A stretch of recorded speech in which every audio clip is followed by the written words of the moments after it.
Bienvenidos de nuevo a un 10º día de Yo Medito en Casa con nuestro entrevistado de hoy, que como sabéis va a ser un psicólogo que nos va a hablar acerca de qué se nos mueve dentro cuando aparece la palabra cambio en el horizonte. Hay personas a las que la palabra cambio les mueve de una forma positiva, les supone un reto, y otras a las que la palabra cambio les aterroriza, no les gusta, les incomoda. Así que hoy vamos a contar precisamente con un experto en la gestión del cambio, cómo vivir esta etapa de incertidumbre que estamos viviendo ahora todos, cómo va a cambiar nuestra vida tanto en el presente como en los próximos meses o años, y cómo gestionar este cambio que se está avecinando y que nos toca a todos muy de cerca. Así que voy a ver si Antonio está por aquí conectado, si me solicita compartir por aquí la videollamada. De momento no está conectado, así que fantástico, porque tenemos unos minutillos para estar por aquí tranquilos, para prepararos el café, los que no lo tengáis con vosotros ahora mismo. Va a ser una media horita de charla, una charla informal en la que, ya sabéis, podéis participar escribiendo aquí abajo vuestras preguntas, comentarios. Es una buena oportunidad, ya que tenemos hoy aquí un psicólogo experto en estos temas, de poder ir comentando cuáles son esas cosillas que más os están preocupando. Así que veo que ya estamos muchos conectados a este directo. Vamos a darle un minutito a ver si Antonio, si nos oyes, estás por ahí. Tienes que solicitar compartir pantalla. A ver. No veo la solicitud. Antonio, si puedes volver a enviarla para que te agregue.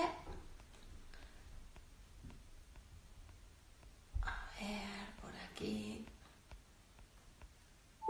Ahora ya lo tenemos por aquí, ya está conectado. Le vamos a dar paso para que comparta el domingo, chicos. Así que démosle la bienvenida a Antonio,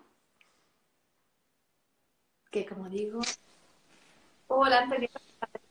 Hola, buenas tardes, ¿qué tal? ¿Cómo estáis? Muy bien, bueno, bienvenido a un nuevo día de aquí de Yo Medito en Casa. Es el 10º día ya consecutivo que venimos haciendo estos ratitos, y les comentaba a toda la gente que está conectada que hoy, al ser fin de semana, en concreto domingo, contamos con un experto, un psicólogo en temas de gestión del cambio, de ansiedad, de todas estas situaciones que estamos viviendo de incertidumbre, que también es de maravilla.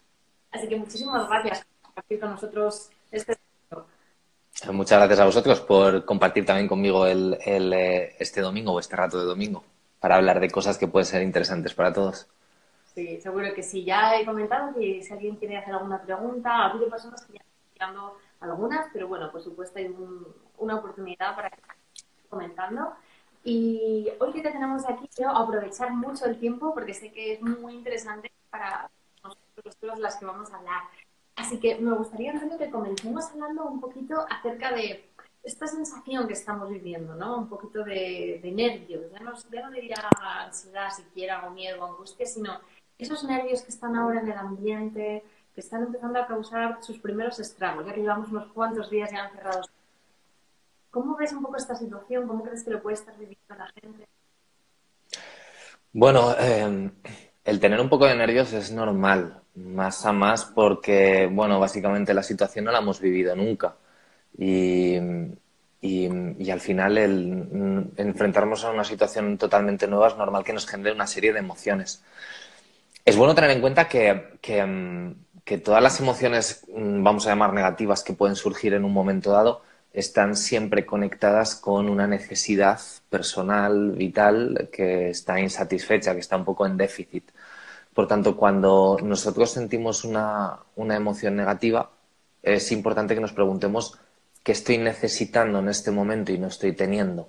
Y puede ser una necesidad de seguridad, una necesidad de conexión, una necesidad de crecimiento, también, llegado el caso, hay una serie de necesidades. Pero es bueno que siempre que nos preguntemos qué estoy necesitando en este momento, qué me falta y no estoy teniendo, porque eso es lo que va a estar conectado con la emoción desagradable que estamos sintiendo. Muy interesante, ¿no? Porque a veces tenemos la sensación de tengo una emoción negativa, por ejemplo, el miedo o la rabia o la pena, y parece como que nos viene dada, como que nos ha caído del cielo, ¿no? No nos paramos a pensar qué puede estar ahí detrás. Claro, y evidentemente, y más las emociones que me has dicho, las emociones de miedo, perdona, de rabia, de ansiedad, son emociones, son emociones muy reactivas. ¿Qué quiere decir esto? Que son emociones que reaccionan a otras emociones más blandas, vamos a decir, que estamos experimentando. Entonces es bueno que nos preguntemos, uno, ¿qué estoy sintiendo? Y dos, ¿por qué me aparece esta emoción? ¿Qué estoy necesitando en este momento para que aparezca esta emoción? ¿Qué hay detrás de esa rabia? ¿Qué hay detrás de esa ansiedad? ¿Qué hay detrás de esa opresión que podemos notar? ¿Con qué necesidad me he desvinculado? ¿En qué estoy en carencia en este momento? ¿En qué estoy en déficit respecto a lo que yo ahora necesito? Es como un pequeño trabajo bueno de preguntarnos con honestidad a nosotros mismos qué es lo que está ocurriendo. Me parece relevante porque tendemos incluso, ¿no? Yo me pongo en el papel de muchas personas que pueden oír esta conversación y decir, bueno, siento miedo y si pienso el por qué, pues siento miedo, siento rabia, pues porque no puedo salir de casa y estoy muy enfadado. Pero claro, entiendo que eso es quedarnos en la superficie. Ujú. Absolutamente. El quedarnos simplemente en el siento rabia es quedarnos un poquito en una maraña que no nos va a llevar a ningún lado productivo, vamos a decir. La cuestión es cuando siento rabia es qué emoción realmente está provocando esta rabia, qué es lo que me está generando que me esté sintiendo con esa sensación de tensión corporal que estoy experimentando. Porque cuando exploramos un poco detrás, en este caso, por ejemplo, de la rabia, igual que de la incertidumbre, igual que de la ansiedad, siempre hay emociones que están detrás y que están un poquito ocasionando y originando el cómo nos estamos sintiendo. Y si no conectamos con la emoción real que estamos experimentando, nos vamos a quedar en la superficie y no vamos a resolver, que es lo que es interesante, al fin y al cabo, conocernos y resolverlo. Ajá. Y por ejemplo, frente a una sensación, ¿no? De decir, bueno, pues me siento rabia porque o frustración, porque estoy encerrado en casa, me noto muy inquieto porque no puedo salir, porque es sensación un poco de estar en una jaula, ¿no? Y hay algunas Ujú, personas que está siendo casi como un experimento social, hay algunas personas que lo están agradeciendo el no salir, no tener estímulo, otras que les es más o menos indiferente y otras que realmente lo están llevando muy mal, el no poder salir de casa. ujú. Detrás un poquito de esa sensación de angustia, de sentirte encerrado en tu propia casa, parado. Bueno, hay una frase que a mí me gusta que dice que existe un espacio entre dónde estamos y dónde queremos estar. Y el contenido de ese espacio básicamente genera una emoción que es el vértigo. Entonces, evidentemente esto es algo un poquito más impuesto y es más difícil de gestionar, pues porque no lo hemos escogido, básicamente. Pero creo que más importante en sí que la sensación un poquito de tensión que nos provoca estar en casa, yo iría un poco a algo un poquito más elevado y es la pregunta, ¿qué contiene el espacio entre donde estoy ahora mismo y donde querría estar? Y ya no hablo de algo simplemente me gustaría estar tomando una caña con los amigos, sino a nivel un poco más personal, por qué esta situación me está afectando así, por qué es lo que estoy experimentando, qué miedos me está despertando. Y al fin y al cabo, ¿qué contiene ese espacio? ¿Qué contiene ese espacio entre dónde estoy ahora mismo, cómo me siento ahora mismo, cómo veo mi vida ahora mismo, cómo lo estoy experimentando y dónde me gustaría estar? Porque todo ese espacio al final, cuando es un espacio con bastante, vamos a decir, bastante grande, lo que genera es una sensación de vértigo, una sensación de tensión, una sensación de ansiedad, etc, etc, etc. Entonces es un buen momento en realidad para reflexionar y es un buen momento también para conectar un poquito desde esa honestidad con nosotros mismos. Hay una viñeta de Mafalda que a mí Mafalda me parece que es muy lúcido. Y hay una viñeta que Mafalda aparece como una persona que es como un sabio y el sabio le dice, conócete a ti misma. Y Mafalda le responde, ¿y si no me gusto? Y yo creo que todo esto también es parte del miedo de esta situación, que la gente le cuesta un poquito el hacer autorreflexión por el miedo a y si no me gusto, y si descubro verdades o realidades de mi vida con las que no estoy a gusto, y si implica tener que afrontarlas, y si implica tener que cambiar. Y bueno, ya sabes que la palabra cambiar genera un poquito de tembleque habitualmente en las personas, entonces la cuestión es, y si no me gusto lo que veo, ¿qué voy a hacer al respecto? A veces es más fácil no ver, ¿no? Y inevitablemente, bueno, normalmente tenemos una vida pues llena de estímulos exteriores, que si televisión, que si amigos, que si cañas, como tú decías, como una vida muy rápida, ¿no? A veces nos evita estar en soledad. Hay gente que realmente, yo hablo de muchas personas que me dicen, es la primera vez en mi vida donde estoy tantas horas en silencio, o donde estoy tan pegada conmigo misma y empiezo a escuchar mis pensamientos, cosa que nunca me había permitido hacer. Y es un miedo, ¿no? A lo mejor el enfrentarte a cosas de ti que pueden empezar a evidenciarse y que a lo mejor tratamos de tapar en el día a día. Sí, sin duda, sin duda. Ten en cuenta que al final en el día a día llevamos un ritmo, una velocidad que bueno, al final la vida nos empuja un poquito a ello, pero la realidad es que también tapamos muchos aspectos de nosotros con los que no estamos satisfechos, con los que no estamos a gusto y que no queremos ver y que no nos permitimos tener un poco de espacio para poder verlo. Y al final las situaciones de crisis también son situaciones de oportunidad, que es una frase muy manida, pero es cierta. Y esta situación de crisis, básicamente desde mi punto de vista, establece también una diferencia muy clara, que es que la realidad es la que es, esto no lo podemos cambiar, ha sucedido esto. Pero lo que hacemos con la realidad, el cómo reaccionamos a la realidad, define lo que somos. La realidad es lo que es, pero cómo reaccionamos a ella es lo que somos. Y yo creo que ahora estamos en un momento en el que precisamente tenemos que explorar qué es lo que somos, explorar si me gusta lo que soy, explorar cómo voy a reaccionar a una situación de crisis, cómo le voy a sacar un poco de partido, cómo voy a aprovechar para intentar, bueno, para intentar el hacer una época de transición, un momento de cambio, un momento que nos permita precisamente eso, el construir algo distinto al final de todo este trayecto. Me suena estamos viendo como un espacio donde puede haber una oportunidad de autoconocimiento y de aceptar un cambio. Y como tú decías, la vida es lo que es, pero nosotros somos lo que hacemos en la realidad. Y es Ujú. una situación nueva que se nos abre por delante, donde muchas cosas van a cambiar. ¿Cómo voy a adaptarme yo? Porque digo mucho la frase de todo volverá a ser lo que era, como un mantra. Bueno, las cosas volverán a estar bien, pero a lo mejor estar bien no es volver a estar bien, a lo mejor es necesario, parte de la naturaleza nuestra, cambiar, el afrontar un cambio. Bueno, sería bonito que formara parte de nuestra naturaleza afrontar un cambio, pero la realidad de la psicología de las personas es que evitan habitualmente los escenarios nuevos y evitan las situaciones de cambio.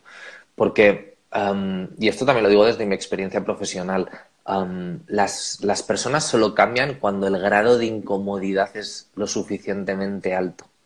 Si no hay un grado lo suficientemente alto, las personas no cambian. Las personas se acomodan o se adaptan a, bueno, pues una cama que no es del todo cómoda, pero que más o menos me hace su función.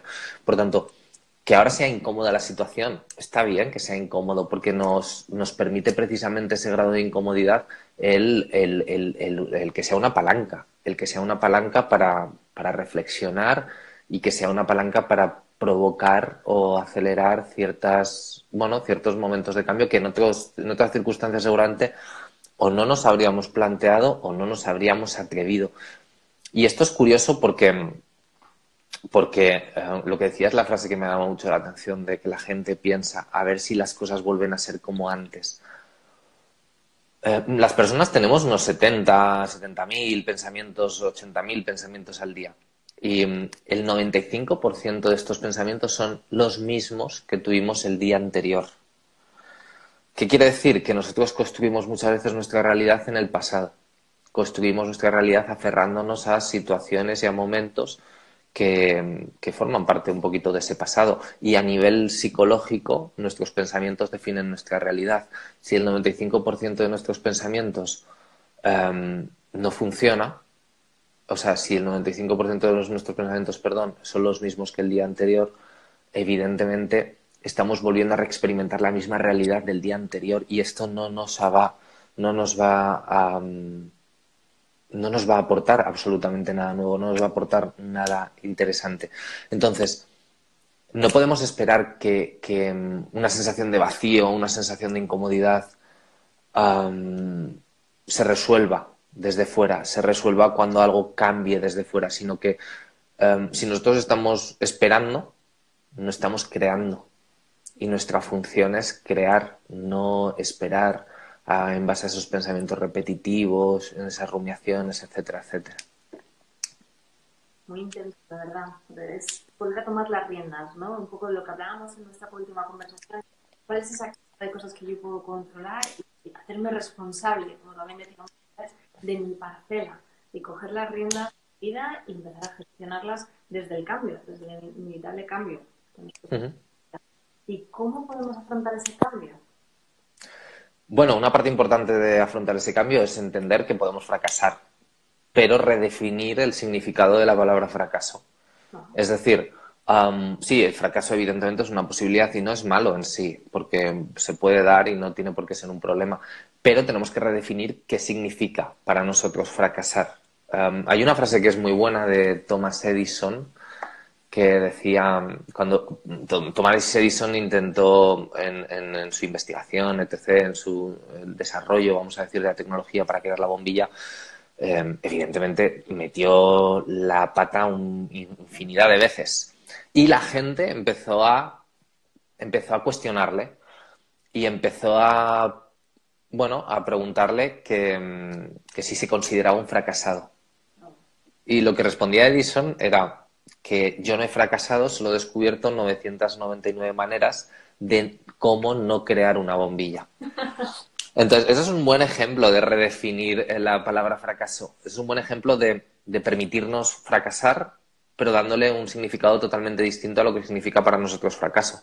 Dándole un significado bueno, de aprendizaje, de seguir remozando las cosas que estamos intentando cambiar, que estamos intentando gestionar, de no caernos porque nos haga las cosas bien a la primera y de intentarlo o fracasar cada vez más cerca del éxito. Ajá.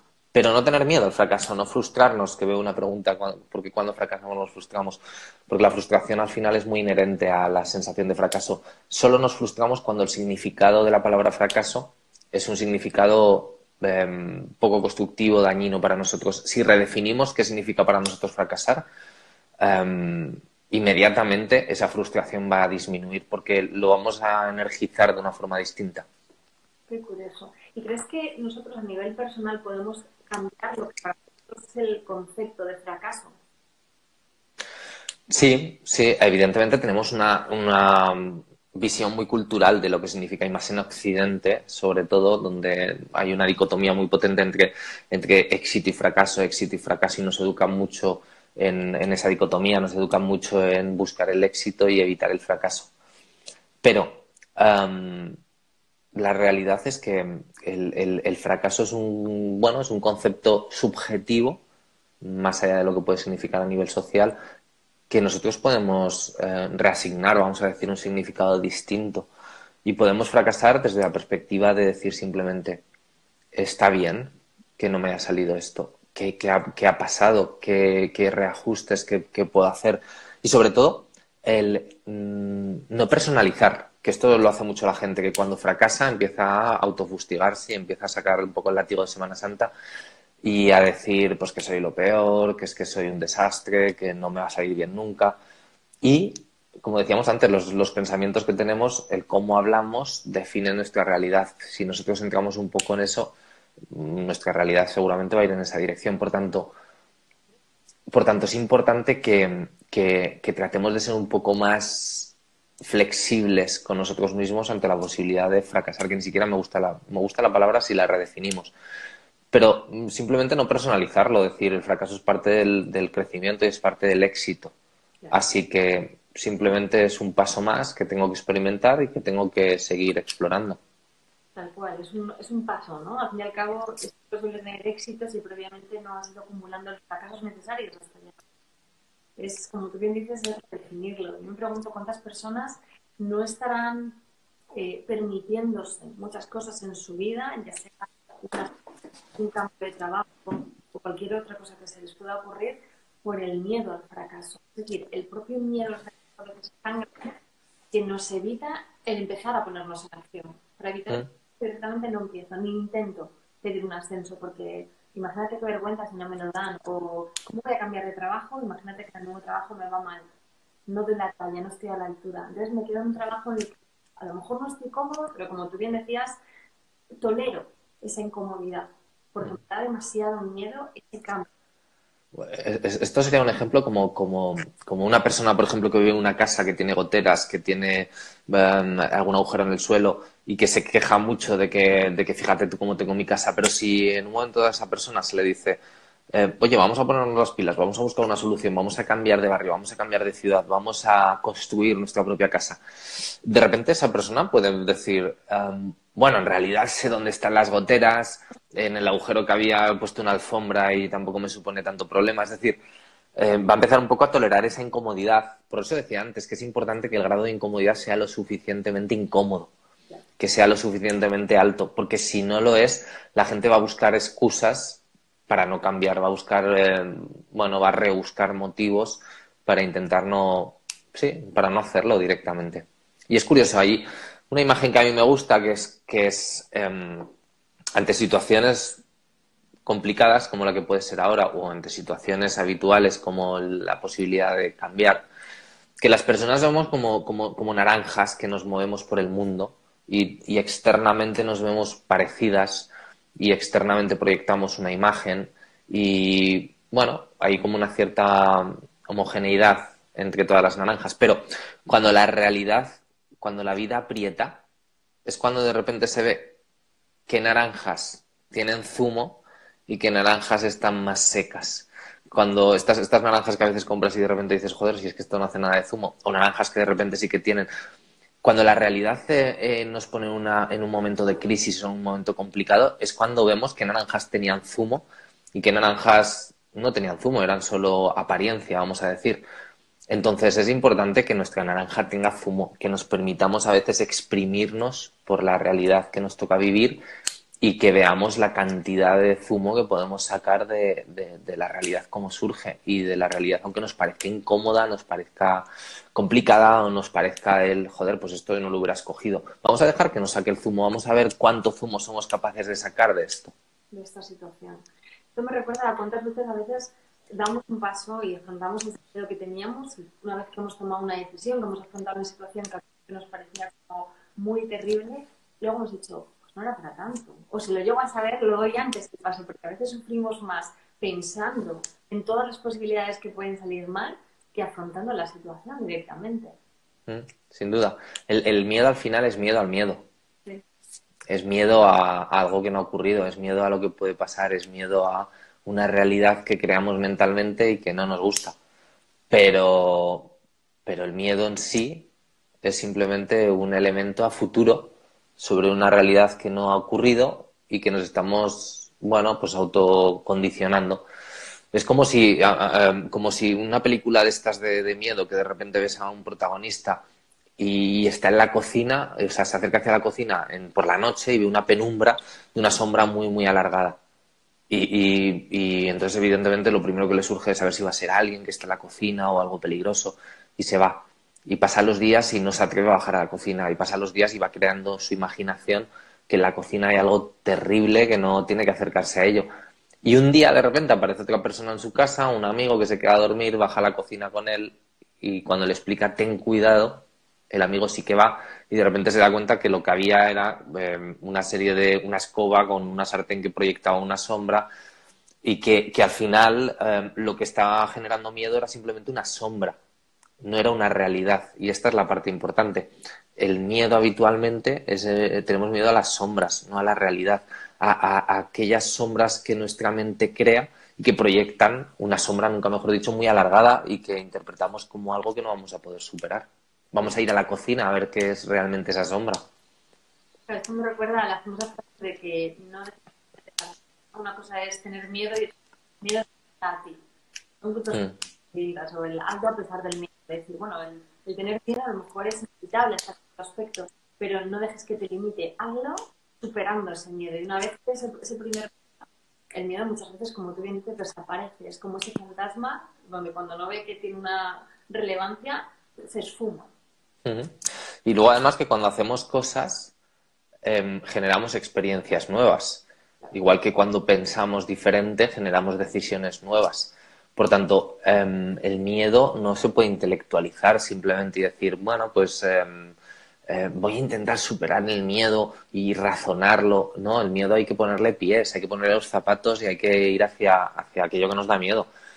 hay que vivir la experiencia para generar cambio, hay que experimentar las cosas para vencer esos miedos. No nos podemos quedar en lo mental. O sea, que el miedo no va a desaparecer porque nos quedemos así en casa y dejemos pasar de largo, ¿no? No, el miedo, esto es, hay hay un monólogo de Ernesto Sevilla que el inicio me hace mucha gracia, que dice, durante este rato del monólogo voy a entreteneros, vamos a divertirnos, vamos tal, y dice, y vuestros problemas los vamos a dejar en la puerta de fuera. Es decir, los problemas no se quedan aquí dentro del teatro. Eso sí, tened en cuenta que cuando salgáis, ahí estarán vuestros problemas esperándoos para irse a casa con vosotros. Pues esto sería algo parecido con el miedo. El miedo que evitamos no es un miedo que desaparece, es un miedo que está en la puerta esperando para volver a casa con nosotros. Uf, vaya, vaya mala noticia, nosotros ahí. En la puerta unos cuantos miedos a lo mejor atrasados esperándonos. ¿Mm? Bueno, es que al final los miedos que no afrontamos son miedos que se quedan. Pero lo bueno de esto es el convivir con el miedo con naturalidad. Es decir, bueno, al final el miedo es natural y tenemos que estar con él de una forma absolutamente natural. Entonces, no evitarlo, sino el permitirnos en ocasiones tener miedo, pero que esto no nos limite. O sea, no tratar de sacarlo de nuestra vida ni hacer ver que no está, sino saber convivir con él y cuando aparezca ir a por él, de cara. No dejar que se haga más y más grande, sino que tratar de afrontarlo quizás. Sí, al final cuando nosotros evitamos un miedo, hacemos que esa sombra se crezca más. Por tanto, lo que tenemos que hacer básicamente es el no permitir que la sombra del miedo crezca, sino el decir, es normal tener miedo, es normal experimentar esta sensación, no es malo y voy adelante con ello. Voy a volver otra vez a ver cuánto zumo saco de toda de mí mismo, a ver cuánto zumo es capaz de sacar de mí esta situación. Ah. ¿Qué aconsejarías a alguien que esté ahora viviendo una situación de miedo? ¿Qué aconsejaría? Que explore por qué tiene miedo, que explore cuál es la causa de ese miedo, que explore bueno, qué necesidad interna se está parando, se está cortando y hace que experimentemos un poquito el miedo.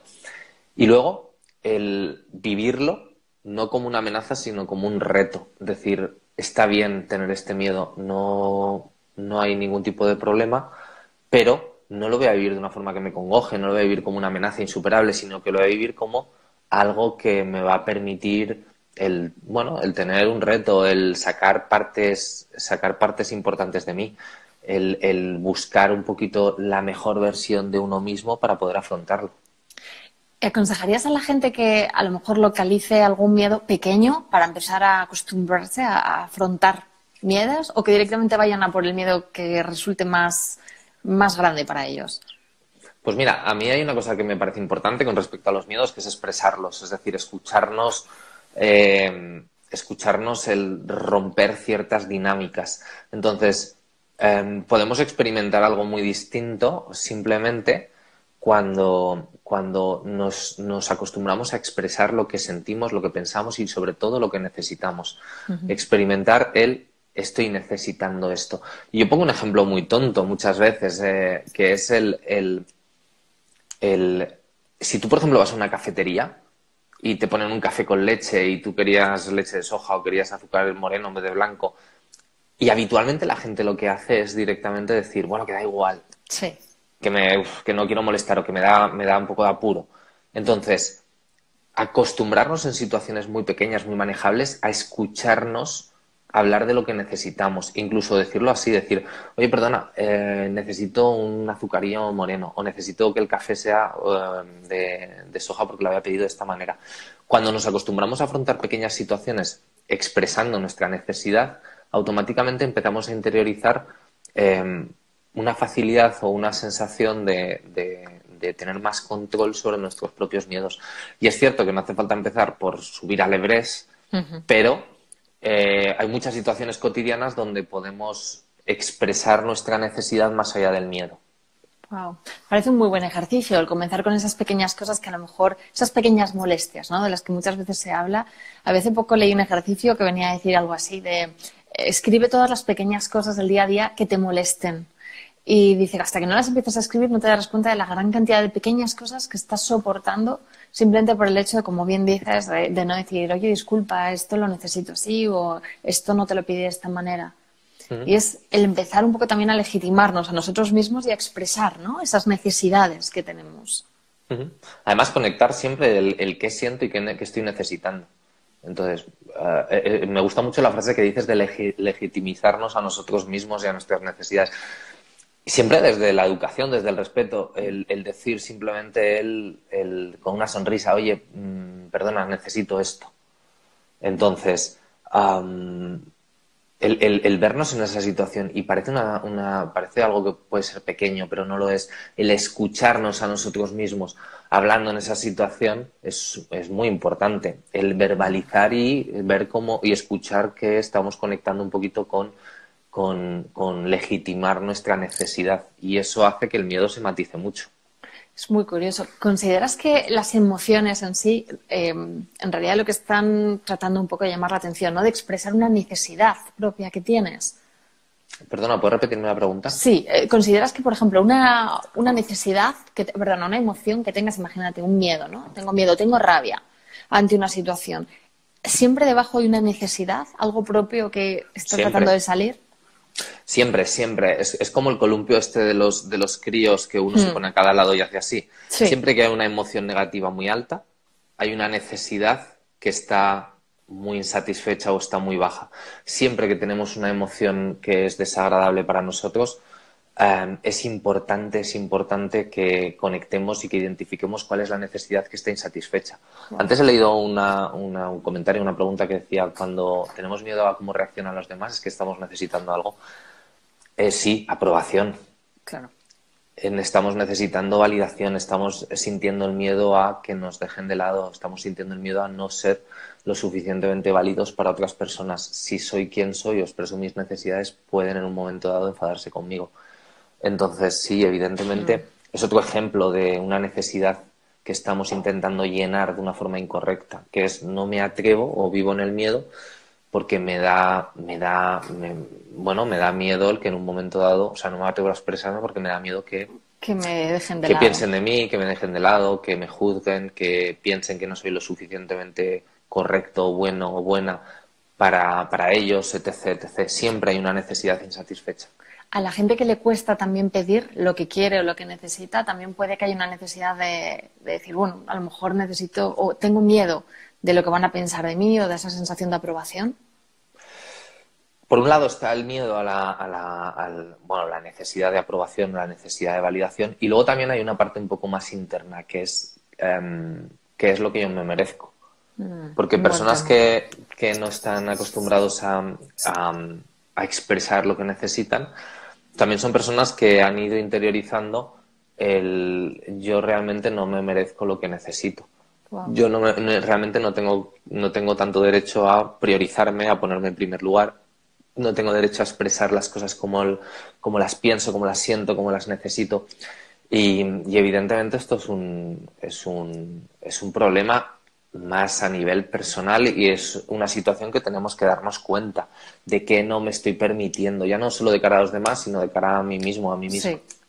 Muy interesante porque, haciendo una breve recapitulación, claro, si nosotros tenemos una emoción y ahora somos conscientes todos de que detrás de esa emoción negativa hay una necesidad mía propia, puedo pensar, puedo sacarla a la luz.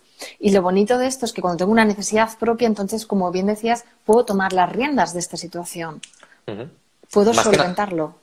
Sobre todo porque ya sabes la dirección en la que tienes que ir. Si no conoces cuál es la necesidad que tienes que satisfacer, si no sabes que hay una necesidad debajo, la realidad es que es un poco dar palos de ciego, porque nos sentimos así, pero no sabemos muy bien cómo redireccionarlo adecuadamente. Tenemos que identificar hacia dónde nos queremos dirigir para resolverlo.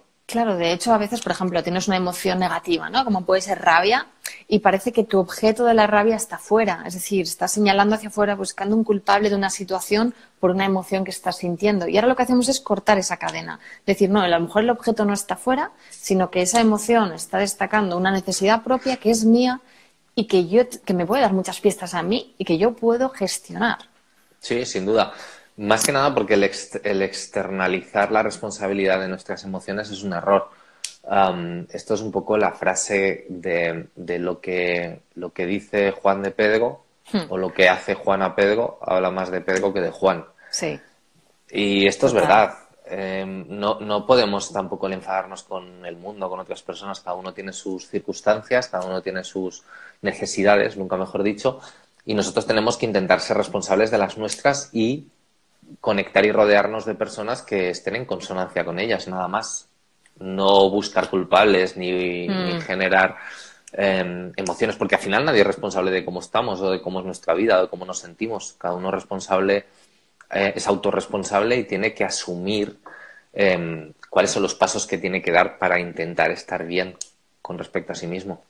Muy interesante cuando hablas de culpa. Mira, ayer precisamente hablábamos de lo curioso que es, ¿no? Que siempre dicen que cuando un dedo señala afuera, cuando buscas un culpable a tu ira, a tu rabia, a lo que sea, a tu frustración, un dedo está señalando hacia afuera, pero hay 3 dedos que están señalando hacia adentro, que ya te estás revelando, vale, en realidad tú señalas hacia afuera, pero el origen de esto y sobre todo quien puede resolver esto eres tú.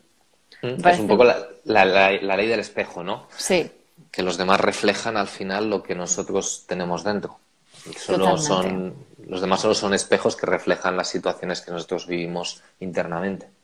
Y me encanta que cites la ley del espejo, porque es verdad que muchas veces se cita como una forma de decir, cada vez que veas algo de alguien que no te guste, es algo que tienes dentro, pero a mí siempre me gusta reseñar, y al contrario, es decir, cuando tú veas o admires mucho a una persona por algo, quiere decir que tú tienes una proporción de eso también dentro, porque si no lo tuvieras dentro no serías capaz de reconocerlo. Por lo tanto, también hay que ponerse un poco en el lado de también ser autocompasivos con nosotros, ¿no? Y cuidar la forma en la que nos hablamos, que a veces parece que somos muy autocríticos, y a mí me gusta siempre señalar, cuando veas algo de alguien que te encanta, que dices, me encantaría hacerlo de esta manera o ser así, si eres capaz de admirar eso es porque también tienes una parte de eso dentro de ti. La ley del espejo me parece súper interesante, es un tema muy profundo. Además que la ley del espejo habitualmente se enfoca mucho hacia lo negativo y me parece una buena lectura el darnos cuenta de que evidentemente el reflejo también es en positivo. Claro. Que lo tenemos que saber ver, pero sí, porque habitualmente no es la perspectiva que se le suele dar a la ley del espejo. No, no suele ser. Y es cierto que al final es un espejo, muestra lo que hay, para bien y para mal. Y es una muy buena oportunidad. Pues me encanta. La verdad que creo que nos llevamos pues el gran aprendizaje, ¿no? Ahora que todos tenemos esas emociones a flor de piel, el hecho de decir, vale, ahora cada vez que tengo una emoción negativa que vea que me está desbordando, parar, ¿no? Parar un momento y decir, ¿qué necesidad hay debajo? Y entonces gestionarla. Sí, sin duda. El identificar nuestras necesidades, el darnos cuenta que cómo reaccionamos a la realidad es lo que somos, el darnos cuenta de cuánto zumo podemos dar nosotros mismos de las situaciones de crisis o problemáticas, y también el ser honestos y hablando de la ley del espejo, de decir voy a mirarme al espejo y voy a ver, como decía Mafalda, y si no me gusto, si no me gusta lo que veo, lo que voy a tener que hacer es cambiar, básicamente. Sí, cambiar. Me encanta, la verdad. Y ahora que ya hemos aprendido la gran importancia, ¿no? De no huir de los miedos, creo que todos nos vamos a quedar con la anécdota del monólogo de Ernesto Sevilla, de ya nadie va a querer tener más miedos esperando en la puerta. Y es una gran forma de decir, bueno, tengo un miedo, es un miedo, una sombra, como tú bien decías, y lo que hay que hacer es dar un paso al frente y hacer las cosas a pesar del miedo, para que así, en cuanto te des cuenta, se difumine. Súper interesante, la verdad que Antonio, muchísimas gracias por todo lo que has compartido este domingo con nosotros. La verdad que espero que esto se convierta ya en un hábito y todos los domingos contemos con tu presencia aquí para durante media horita ir tratando temas tan interesantes como estos. Bueno, ya sabes que es un placer, que me encanta el compartir este tiempo y más hablando de cosas que pueden ser interesantes o que pueden aportar cosas a las personas o al menos hacerles reflexionar durante unos minutos y que permita el que la gente sea lo suficientemente honesta con su propia situación bueno, para incendiar un poco el cambio que necesitan. Sí, es una oportunidad, como tú decías, ¿no? Es una ventana donde las cosas van a suceder, van a cambiar inevitablemente y la gestión del cambio que haga cada uno es una responsabilidad individual. Ujú. Así Sin que duda. me encanta. Nos vamos con ese mensaje hoy. Muchísimas gracias, Antonio, por haber compartido este tiempo con nosotros. Ahora nos vamos a quedar para hacer una meditación, las personas que estamos aquí conectadas y que les apetezca bajar un poquito revoluciones, como cada día. Así que aprovecho a despedirte y a volverte a agradecer y a saludarte hasta el próximo domingo. Bueno, ya sabes que un placer y nos vemos sin duda el próximo fin de semana, que seguro que también es muy interesante. Fantástico. Gracias, Antonio. Un Un saludo. abrazo. Chao.